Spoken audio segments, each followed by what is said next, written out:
Vamos a prepararnos para meditar en la palabra del Señor.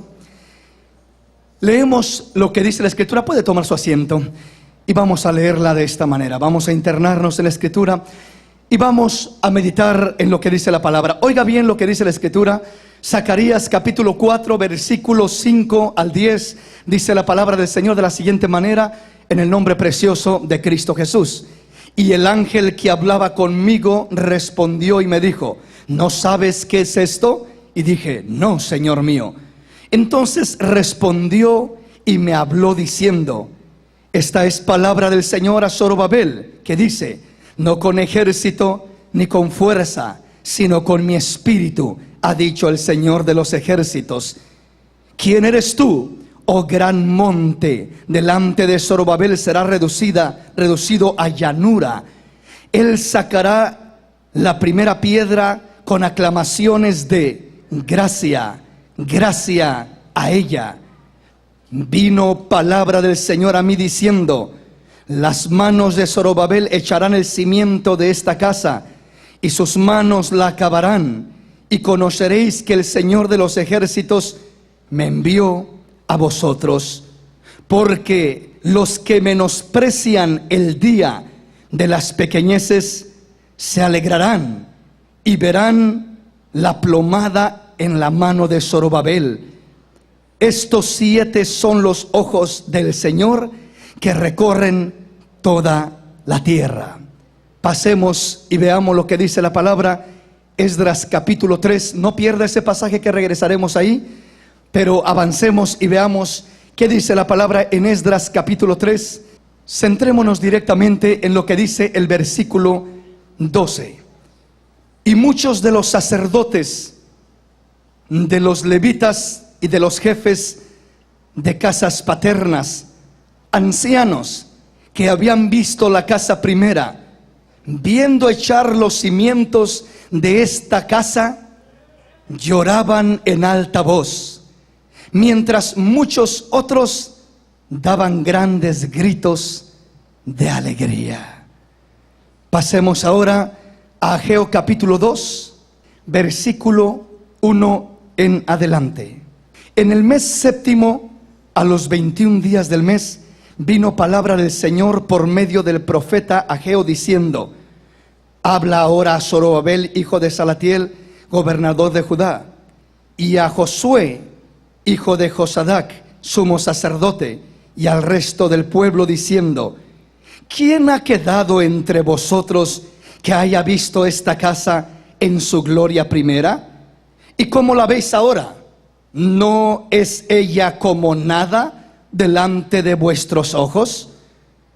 Pues ahora, Zorobabel, esfuérzate, dice el Señor, esfuérzate también, Josué, hijo de Josadac, sumo sacerdote, y cobrad ánimo, pueblo todo de la tierra, dice el Señor, y trabajad, porque yo estoy con vosotros, dice el Señor de los ejércitos, según el pacto que hice con vosotros cuando salisteis de Egipto, así mi espíritu estará en medio de vosotros. No temáis, porque así dice el Señor de los ejércitos: de aquí a un poco yo haré temblar los cielos y la tierra, el mar y la tierra seca, y haré temblar a todas las naciones, y vendrá el deseado de todas las naciones, y hará de gloria esta casa, ha dicho el Señor de los ejércitos. Mía es la plata y mío es el oro, dice el Señor de los ejércitos. La gloria postrera de esta casa será mayor que la primera, ha dicho el Señor de los ejércitos, y daré paz en este lugar, dice el Señor de los ejércitos. Leía y meditaba en estos pasajes de la palabra del Señor y miraba 3 puntos importantes. Estos 3 pasajes que hemos leído, 3 diferentes profetas, Zacarías, Ageo y Esdras, nos hablan de una misma cosa. Los 3 pasajes que hemos leído van unidos y ligados, y para entender el tema más a fondo, les pedí que leyésemos los diferentes pasajes. Nos habla de la reconstrucción del templo. La Biblia dice que Dios había ordenado a Salomón en el tiempo pasado a construir un templo. Ese templo era algo asombroso, grande, hermoso, una estructura impresionante. Era una maravilla, literalmente hablando. Era algo especial, auténtico. Pero después miramos en la historia de la palabra que ese templo fue destruido cuando Nabucodonosor llega y asola a Jerusalén y la destruye, lleva cautivos a los hombres que vivían ahí, al remanente que quedó ahí. Entonces comenzamos a mirar que pasa el tiempo y que llega un momento cuando Dios dice: voy a restaurar ese templo, voy a enviar a alguien para que restaure ese templo.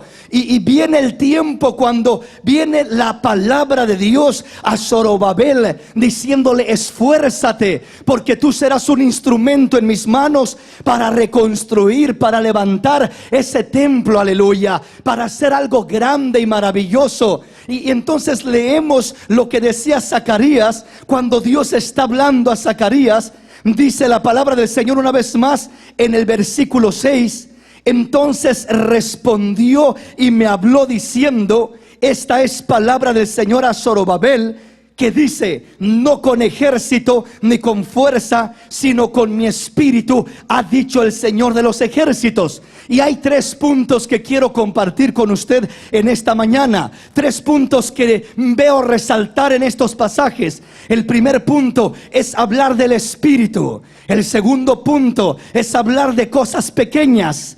Y el tercer punto es hablar de la gloria postrera.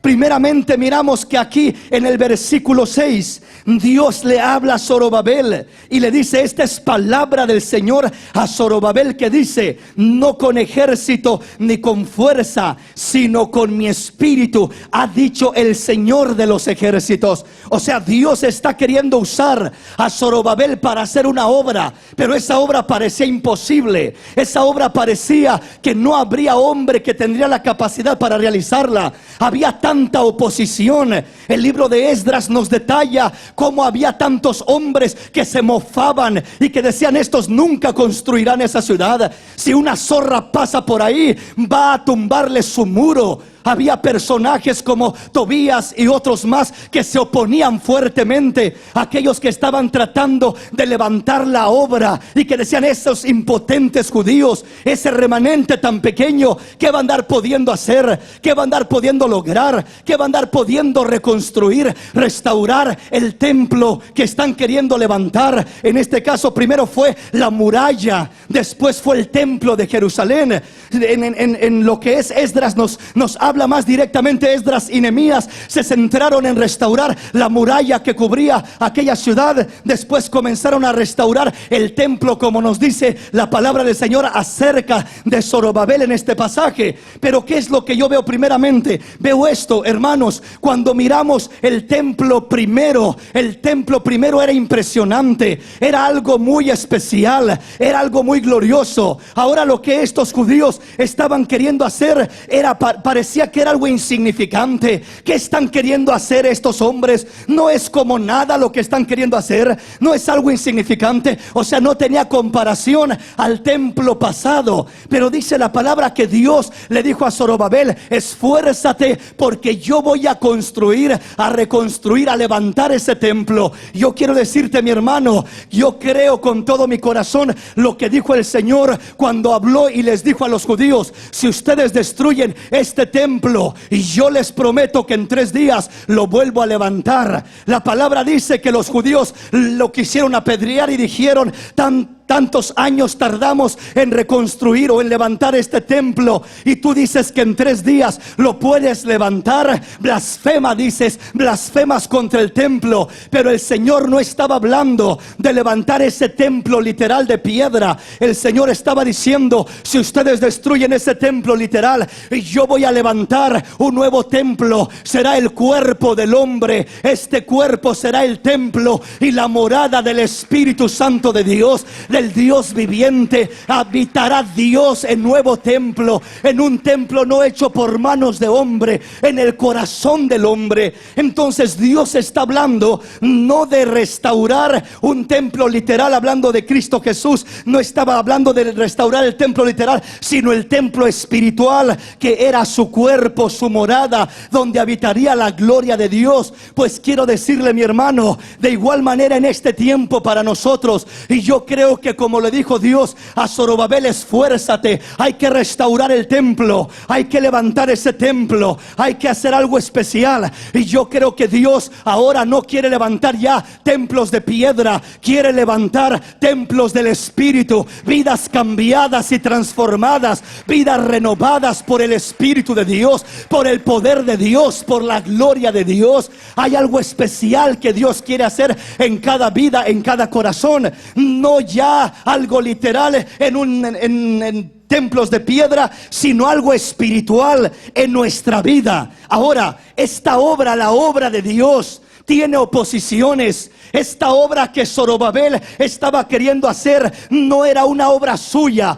era una obra de Dios. No era un deseo de él, era un mandato de Dios. Quiero que vayas y reconstruyas, quiero que vayas y edifiques y levantes este templo. Ahora en nuestro tiempo, mi hermano, para con nosotros, quiero decirte, mi hermano, si nosotros verdaderamente hemos creído en Cristo, no somos obra de hombres, somos obra del Dios Altísimo, somos obra del arquitecto del universo, somos obra del Dios Altísimo. Eso es algo maravilloso que nos debe de regocijar lo más profundo de nuestro corazón.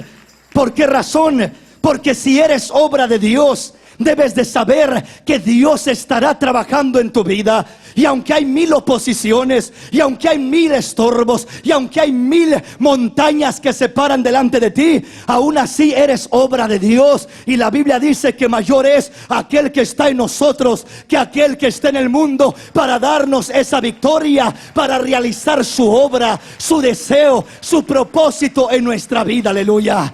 Dale ese aplauso al Rey en esta mañana.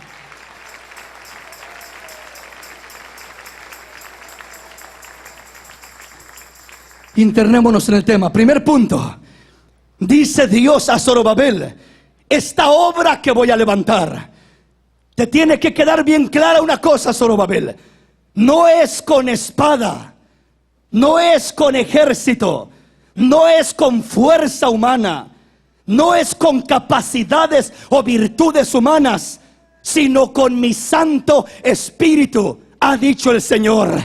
En otras palabras, si alguna obra ha de hacer Dios en nuestra vida, si alguna obra ha de levantar Dios en nuestra vida, jamás será porque es muy intelectual el hermano, porque es muy fuerte, porque es muy capaz, porque es muy dotado. Si alguna obra hará Dios en nuestra vida, será por el poder del Espíritu Santo del Dios Altísimo, que brotará y que surgirá esa obra en la vida del hombre. Si el Espíritu de Dios no trabaja en la vida del hombre, si el Espíritu de Dios no se manifiesta en la vida del hombre, entonces el hombre no puede hacer nada. El hombre es impotente por sí mismo.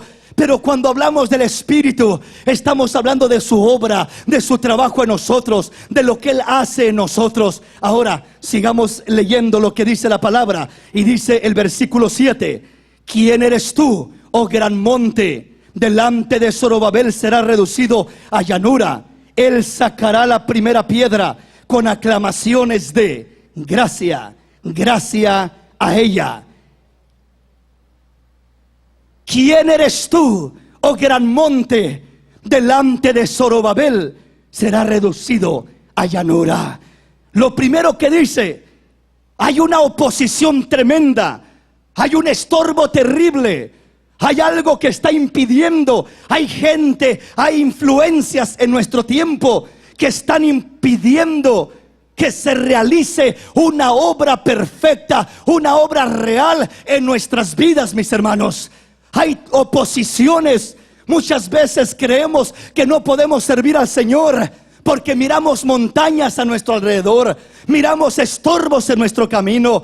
En ocasiones el esposo siente que la esposa que tiene es su montaña, su problema, su estorbo. En ocasiones la esposa siente que el esposo, más cuando es un hombre inconverso que no tiene temor de Dios, y comienza a sentir que es una montaña, que es un problema, y yo no voy a poder servir a Dios porque tengo este problema, tengo esta oposición, tengo esta montaña delante de mí. Pero Dios dice: hijo, hija, si tú eres obra mía, la montaña que miras delante de ti la voy a reducir a una llanura. ¿Quién eres tú, oh montaña? Delante de Zorobabel caerás. ¿Quién eres tú, oh gran problema? Delante de mi pueblo caerás. ¿Quién eres tú, gran dificultad? Delante de mi pueblo caerás. ¿Quién eres tú? Le dice: oh gran montaña, oh gran monte, oh gran problema, oh gran adversidad. En pocas palabras, por grande que seas, por fuerte que seas, por inmovible que parezca que seas, cuando el poder del Espíritu de Dios llega a tu vida, las montañas se moverán, los problemas se disiparán, las oposiciones serán quebradas, serán quitadas, porque poderoso es el Señor para hacer esa obra que ha prometido realizar en nuestra vida. Aleluya.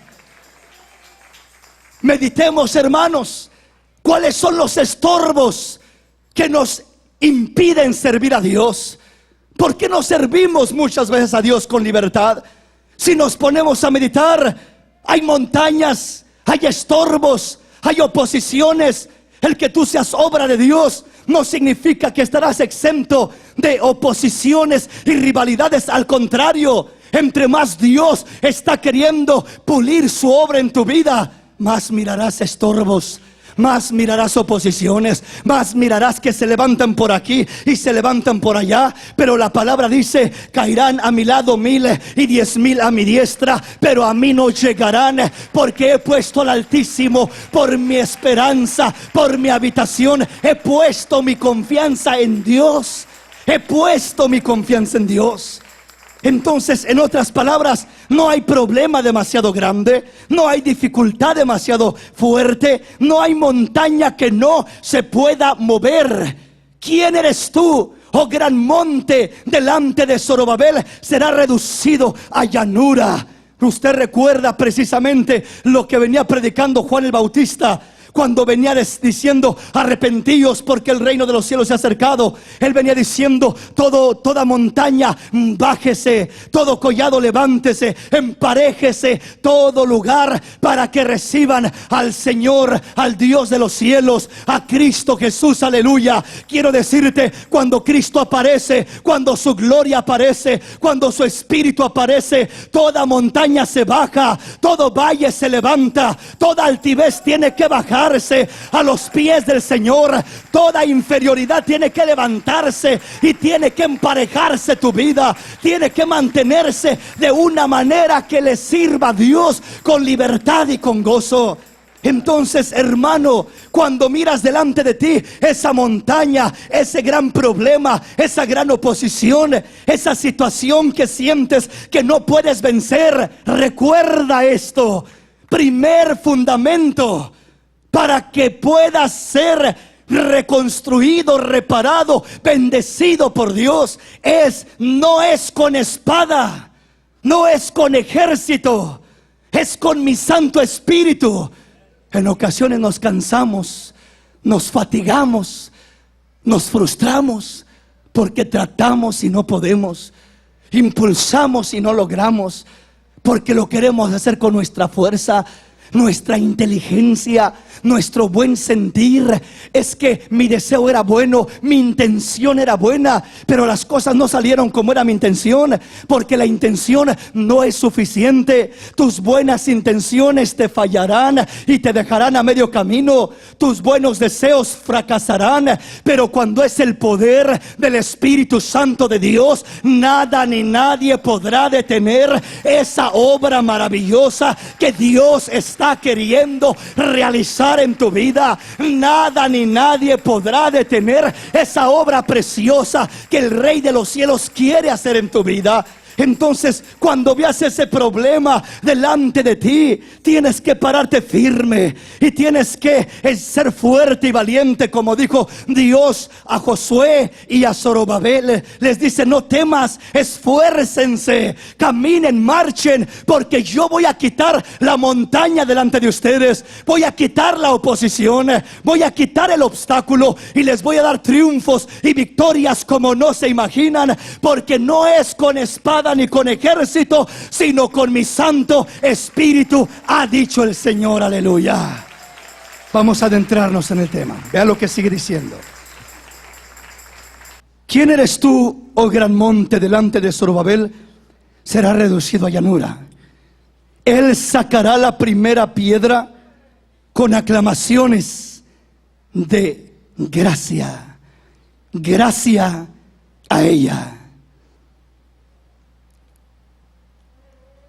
Él sacará la primera piedra con aclamaciones de gracia. Gracia a ella. Oiga bien esto. En este pasaje lo que está diciendo primeramente es: no es con ejército ni con fuerza, sino con mi espíritu. Segundamente dice: Zorobabel, se tiene que mover todo estorbo, se tiene que mover toda oposición. ¿Y sabes qué, Zorobabel?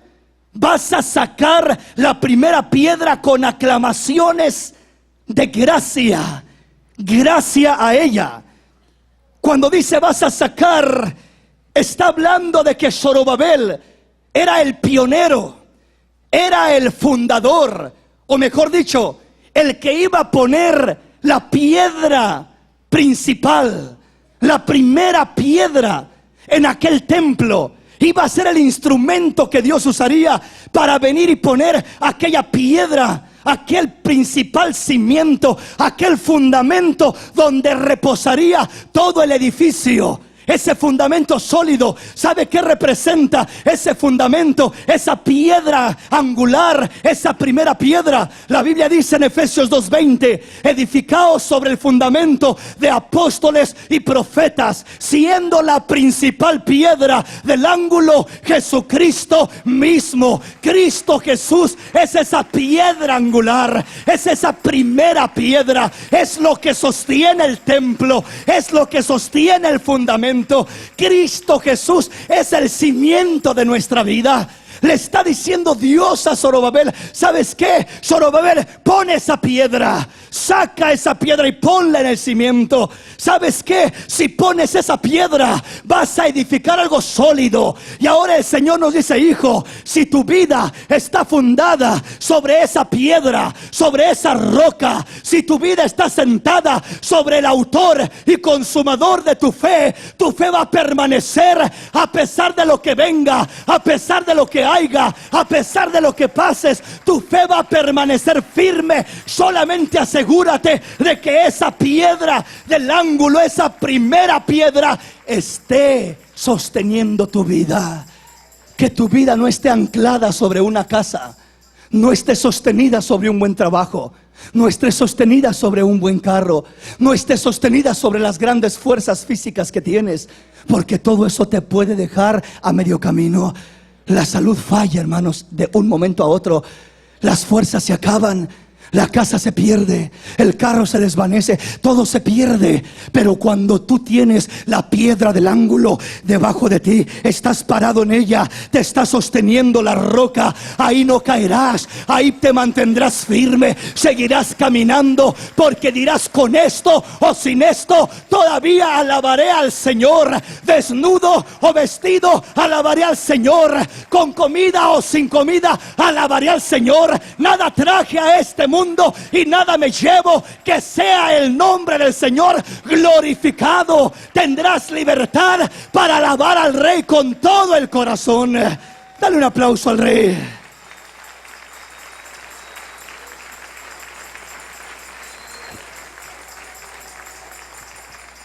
Ahora veamos esto. No solamente habla de poner la primera piedra. Él sacará la primera piedra, pero dice: con aclamaciones de gracia. Otras versiones, como la Biblia de las Américas, lo dice de esta manera: ¿quién eres tú, oh gran monte? Perdón, este es otro. Amén. ¿Quién eres tú, oh gran monte? Ante Zorobabel te convertirás en llanura, y él sacará la piedra clave entre aclamaciones de gracia. Gracia a ella. Otra versión, Dios habla hoy, dice: ¿quién eres tú, oh gran montaña? Quedarás convertida en llanura delante de Zorobabel. Él sacará la piedra principal mientras grita la gente: ¡qué hermoso es! ¡Qué hermoso es! En otras palabras, nos habla la Escritura de que mientras Zorobabel depositaría esa primera piedra, no lo haría solamente ahí va la primera piedra y ya estuvo, no, sino que dice, esa piedra iría acompañada de algo más. Iría acompañada con aclamaciones, con gritos. Esa piedra iría acompañada con un estruendo de gritos y de voces que dirían: qué hermosa es, qué gloriosa es, gracia sobre gracia, dice la palabra. En otras palabras, cuando dice la palabra que esa piedra se pondría en ese cimiento, en ese fundamento, se acompañaría con gritos de alabanza, con gritos de gracia, con aclamaciones de gracia. ¿Qué significa eso? Que la única manera de depositar esa piedra en la vida de uno, la única manera de estar anclado uno en esa piedra lo que representa es la gracia del Dios de los cielos, la gracia de Dios en Cristo Jesús para con nosotros, el favor inmerecido de Dios, la gracia que hemos recibido,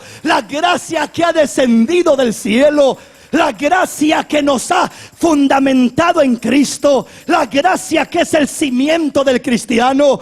El cimiento del cristiano es la gracia de Dios. ¿Sí me explico? Ahora, cuando uno viene al Señor, uno no puede venir si no viene por la gracia de Dios. Es la gracia la que nos trae a Cristo, la que nos ancla en Cristo. Es la gracia. Y cuando hay esa gracia, cuando verdaderamente venimos a Cristo, la primera vez que nos convertimos, hay aclamaciones de alabanza. Le comenzamos a adorar y alabar y le decimos: gracias, porque mi vida estaba perdida, porque no tenía sentido mi vida, porque estaba arruinada, porque nadie daba ni un centavo, pero tu gracia llegó a mi vida y ahora mi vida vale mucho por la gracia de Dios. Ahora soy lo que soy por la gracia de Dios. Ahora tengo lo que tengo por la gracia de Dios. Ahora he alcanzado lo que he alcanzado por la gracia de Dios. Gracia, aclamaciones de gracia, resaltaría la gracia, brotaría la gracia, se manifestaría la gracia. Quiere decir que cuando hablamos de esas aclamaciones de gracia, estamos hablando de poner la primera piedra para poder construir, para poder reconstruir la vida del hombre. Pero no solamente habla de una gracia. Si usted lee cuidadosamente, dice: Él sacará la primera piedra con aclamaciones de gracia, gracia a ella. O sea, habla de una doble gracia, habla de una doble exaltación al Señor. No dice solamente con aclamaciones de gracia, punto y aparte. Está diciendo con aclamaciones de gracia, gracia a ella. Es una doble gracia la que está operando en este pasaje. Bueno, ¿qué es lo que está simbolizando? ¿Qué es lo que el Señor me hablaba en este pasaje? El Señor me decía: hijo, necesitaste la gracia de Dios para ser salvo. Necesitaste la gracia de Dios para cambiar de vida. Necesitaste la gracia de Dios para que se moviera esa montaña de vicios, esa montaña de maldad, esa montaña de estorbos que había en tu vida. Necesitaste la gracia para salir de la basura donde te encontrabas. Necesitaste la gracia para vencer los obstáculos que tenías. Solamente por gracia puede vencer uno todo lo que lo estorbaba. Pero me dice el Señor: hijo, pero no termina ahí. Sigues necesitando otra doble porción de la misma gracia. La primera gracia es para sacarte de donde estabas. La segunda gracia es para llevarte a donde tienes que llegar. No solamente salir de allá, sino hay que llegar a donde Dios quiere que lleguemos. No solamente salir de Egipto, sino que hay que llegar a la tierra prometida. Hay que llegar a la gloria de Dios. Hay que llegar a la presencia del Señor. El fundamento del cristiano es gracia sobre gracia. Es gracia y gracia a ella. O sea, en otras palabras, vuelvo a repetir, primeramente la gracia viene a nuestra vida y nos arranca de, y nos saca de. El pueblo de Israel estaba en Egipto. La misericordia de Dios, la gracia, de alguna manera reflejada en Moisés, sacó a aquel pueblo. No era su fuerza, no era su poder, no era su capacidad. No podían pelear, no sabían pelear, no tenían armas, no podrían salir libres por su propia cuenta. Los hubiera matado Faraón, pero fue por la gracia de Dios que los arranca de Egipto. Ahora, ¿de qué sirve salir de Egipto si nos morimos en el desierto? ¿De qué sirve salir de Egipto por la gracia de Dios? ¿De qué sirve cambiar de vida y dejar de ser lo que éramos si nos morimos en un mundo lleno de maldad, en un desierto donde no podemos con el problema, donde no podemos con la necesidad? Me está desanimando esto otro, aquella situación que me pasó, ya no quiero seguir adelante. ¿De qué sirve que hayas salido de aquel muladar si a medio camino te quieres regresar? Si a medio camino dices, ¿para qué sigo? Ya no se puede, es muy difícil, hermano, pero es que ya no puedo. ¿Sabes qué necesitas? Necesitas otra porción de la misma gracia que un día te salvó. Gracia sobre gracia, para alabar al Rey, para vencer las montañas, para quitar los estorbos, para mover las oposiciones. Hermanos, lo que a mí me enseña el Señor en este pasaje es esto. Muchas veces, cuando recién nos convertimos, nos abrazamos de la gracia, porque nos sentíamos miserables, sucios, pecadores, faltos. Y nos agarramos de la gracia y dijimos, Señor, salgo con tu gracia. Y se mueve la montaña, y se mueve el vicio, y se mueve el problema, y salimos de aquella clase de vida.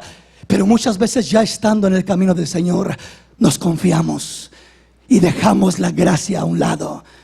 Nos confiamos y pensamos, bueno, si oro un poco, si no hago nada mal a nadie, si me porto un poco bien, si hago esto y hago lo otro, pues yo creo que con eso es suficiente. Con eso voy a estar bien, no hay problema. Ya no me aferro de la gracia. Ya me siento que quizás soy inteligente, soy capaz, ya conozco la Biblia, ya soy fuerte, ya soy esto, ya soy lo otro. Y cuando comenzamos a confiar en lo que nosotros somos, nos destruye a medio camino. Nos pasa lo que al pueblo de Israel, perecemos a medio camino. Hermano, la misma porción de la gracia que necesitaste para salir de Egipto, para salir del pecado, ahora la necesitas para llegar a tu destino final, para no quedar postrados en el desierto, para llegar a la Canaán celestial, a la nueva Jerusalén, a la patria celestial. No te quedes solamente con una porción de gracia, necesitas gracia sobre gracia. Solo por gracia fuimos salvos, y solo por gracia podremos permanecer salvos. Solo por la gracia de Dios. Es decir, ¿qué es la gracia de Dios? La gracia de Dios es el poder del Espíritu manifestado en nosotros. No yo, Cristo en mí.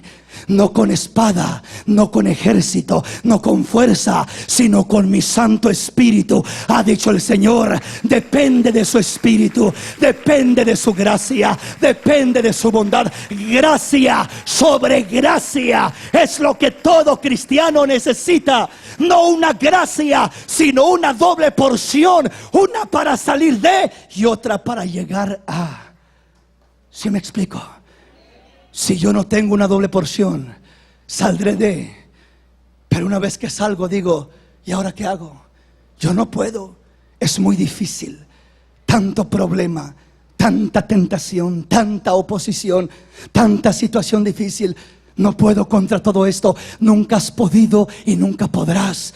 Entonces, ¿cómo es que salí, hermano? No fuiste tú, fue la gracia de Dios la que te sacó. Fue la gracia de Dios la que te ayudó. Fue la gracia de Dios la que hizo la obra en tu vida. Fue la gracia de Dios. La gracia de Dios. Vamos a la palabra, vea lo que sigue diciendo. Dice el versículo 8: vino palabra del Señor a mí diciendo: las manos de Zorobabel echarán el cimiento de esta casa, y sus manos la acabarán. O sea, está hablando comenzar aquella obra y terminar aquella obra. Ese es el trabajo que Cristo hace en nosotros. Autor y consumador. Lo que Él inicia, Él lo termina. Pero todo es por gracia, por su poder, por su espíritu. Entre más abunda la gracia de Dios en ti, más fácil será el caminar que has comenzado a recorrer. Entre menos gracia hay en tu vida, más pesado y más agotador sentirás el camino. ¿Estamos comprendiendo? Entonces dice,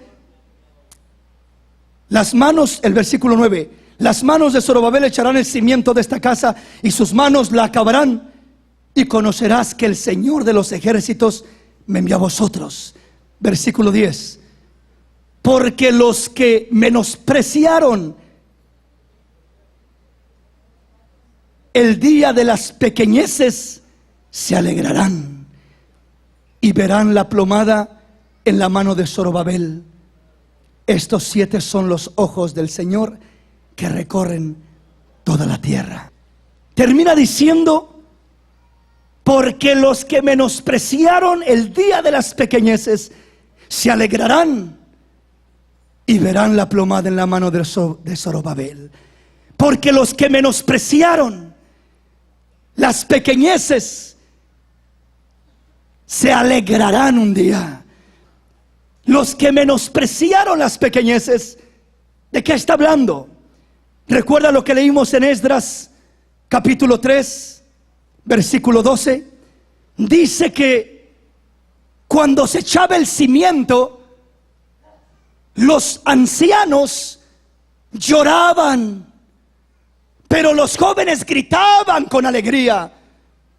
Según se dice, había tal estruendo que no se distinguía el voz de llanto con la voz de alegría. No solamente había voz de alegría, había voz de llanto, había lloro. ¿Pero por qué había lloro? ¿Por qué lloraban?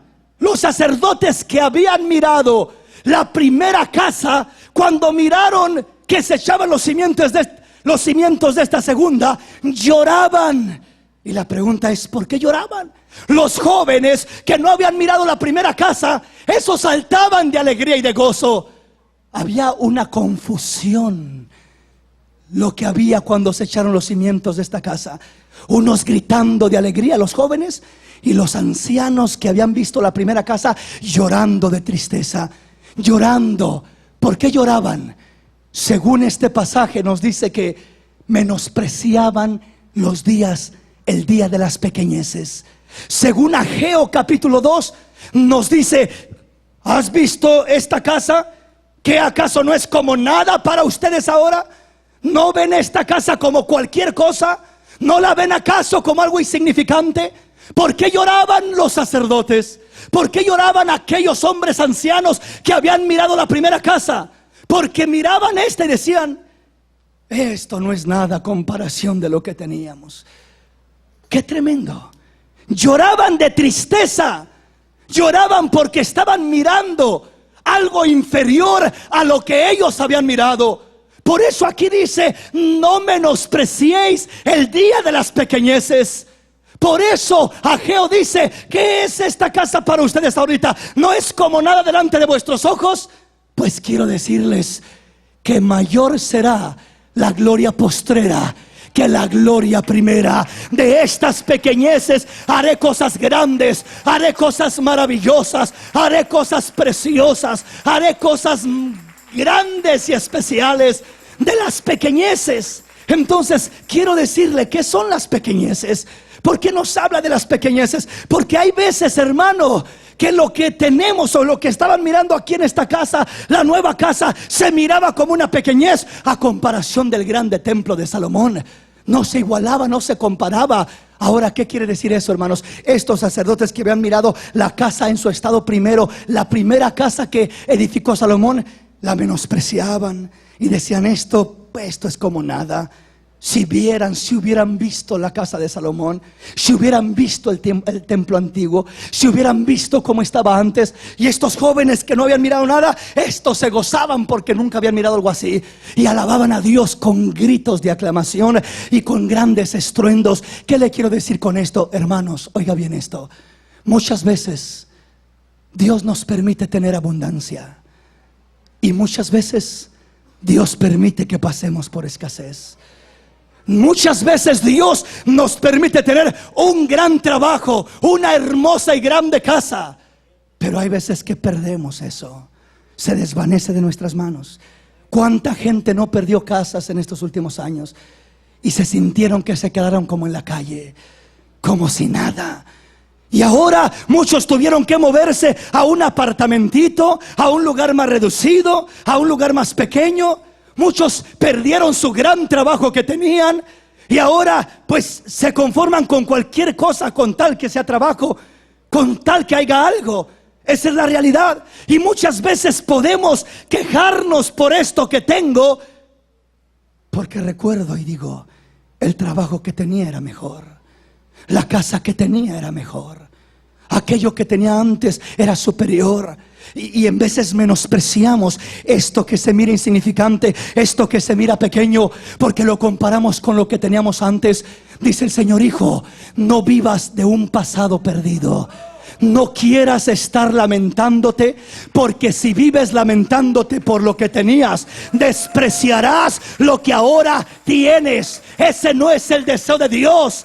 Dice: no menosprecies el día de las pequeñeces.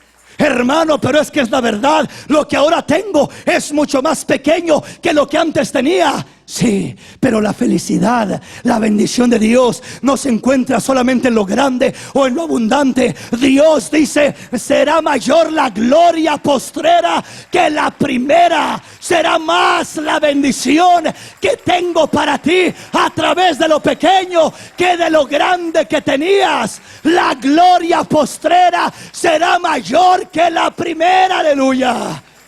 Es lo que termina diciendo Ageo. Y habla del templo. Ahora la gloria postrera será mayor que la primera. Escuchamos tanto esa expresión. ¿Y a qué se refiere?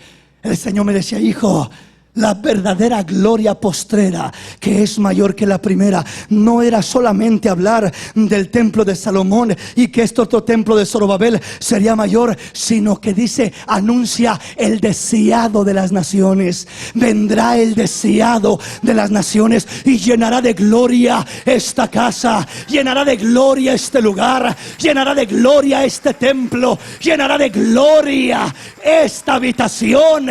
La gloria postrera será mayor que la primera. ¿Cuál es la gloria postrera? La gloria postrera es la gracia de Dios. La gracia que llena nuestras vidas con el Espíritu de Dios. Cuando tú recibes la gracia, eres lleno, te conviertes en el templo y morada del Espíritu Santo de Dios. Y ahora dice: ya no con ejército, ya no con fuerza, ya no con tu inteligencia, sino con mi poder, con mi espíritu, ha dicho el Señor de los ejércitos. Él es el que construirá, edificará, bendecirá y hará cosas hermosas en nuestra vida. Pero la gloria postrera será mayor que la primera. Ahora, humanamente hablando, la gloria postrera o la casa primera era mayor. La casa primera era más hermosa. La casa primera tenía más oro, tenía más virtudes, humanamente hablando. La casa postrera estaba inferior. Era más simple, más sencilla. No era tan grande y tan hermosa como la primera. Por eso la despreciaban. Pero dice: no desprecien el día de las pequeñas cosas. Hay veces que si ganamos algo grande, decimos: gloria a Dios. Pero si Dios nos da algo pequeño, como que decimos, bueno, pero ¿y para eso? Eso es cualquier cosa, es insignificante. Dios dice, si tú aprendes a serme fiel en lo poco, en lo mucho te pondré, aleluya. Te pruebo con lo poco, a ver si me eres fiel.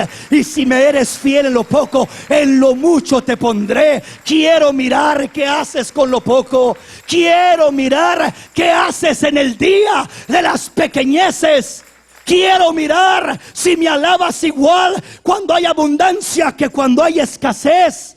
Quiero mirar si me das gracias de igual manera cuando tenías el gran trabajo y ahora que tienes un pobre trabajo o poco trabajo o no trabajo. Dios dice, hijo, no desprecies el día de las pequeñeces, porque para mí no es difícil darte victorias y bendiciones con lo poco que tienes. Para mí no es difícil hacer cosas grandes el día de las pequeñeces. El día de las pequeñeces me glorificaré. El día de las pequeñeces haré milagros, haré proezas, haré maravillas. Ese día no lo menosprecies, porque los que menospreciaron el día de las pequeñeces se alegrarán. O sea, cuando logres mirar lo que Dios hizo con esa pequeñez, la grande victoria, hermano, pero mis fuerzas son más pocas, mis recursos más limitados, mis problemas han crecido, todo parece que ha menguado en mi vida. Tienes pequeñeces, pero dice la palabra de Dios que el poder de Dios se perfecciona en la debilidad del hombre. En otras palabras, cuando tú no tienes, cuando tienes pequeñeces, es cuando resalta el poder de Dios en favor de tu vida. Cuando tienes abundancia, ahí puedes decir, bueno, por mi buen trabajo, bueno, por mi buena cuenta de banco, bueno, por esto que tenía y por esto que tengo, por eso salgo adelante. Pero cuando no tienes nada y aún así comes y vistes y sigues caminando, aleluya, solamente te queda darle gloria a Dios y decir, Señor, por ti vivo, por tu gracia, gracia sobre gracia, gracia sobre gracia. Le hablaba de tres cosas: no con fuerza, no con ejército, no con espada, sino con mi espíritu. El espíritu es la gracia postrera, es la gloria postrera, es la manifestación de la gracia en Cristo derramado sobre todos los hombres ahora. Todas estas cosas apuntan a la gracia. El espíritu primeramente, no es con tu fuerza, no es con tus habilidades, es con la gracia de Dios.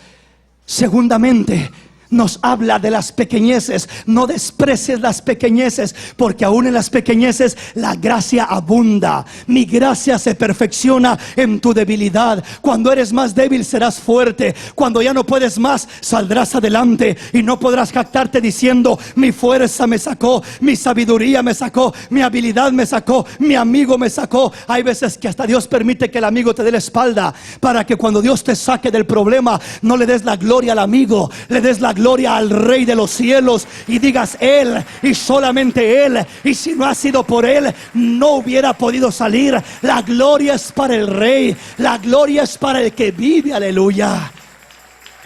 El día de las pequeñeces refleja la gracia de Dios, porque es por gracia que se hacen cosas grandes cuando tienes poco. Es por gracia que sobrevives como la viuda, que Dios le multiplicó el aceite y la harina hasta que el hambre pasó. Es por gracia. Tus pequeñeces se convierten en bendiciones enormes cuando la gracia de Dios está contigo. Mejor es tener un puñito de harina y un puñito de aceite, pero con la gracia ahí, porque fluirá y fluirá y fluirá y no se acabará, que tener un costal de harina pero sin la gracia de Dios. El costal de harina tarde o temprano se acabará y te quedarás sin nada, pero el puñito de harina con la bendición de Dios se te multiplicará, mi hermano.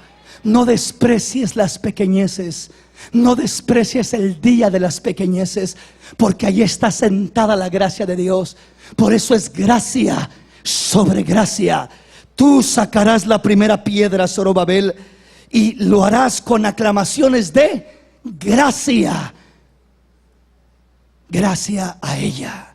O sea, una doble gracia, una doble bendición. Una gracia, una manifestación de la gracia fue la que te sacó, y la manifestación de la gracia, la que te mantiene en el día de las pequeñeces. Y al final nos dice: la gloria postrera será mayor que la primera. Si tú honras a Dios con las pequeñeces, con lo poco, en la debilidad, en la necesidad, Dios te bendecirá mayor que lo que te imaginabas, que lo que tenías. Tenías algo grande aparentemente, pero lo que Dios te dará ahora es más grande que lo que tenías. Es más grande que lo que tenías, porque ahora tienes a Cristo, ahora tienes su gracia. Y cuando tienes su gracia, te sientes pleno, te sientes seguro y te sientes satisfecho. Póngase de pie en esta preciosa y hermosa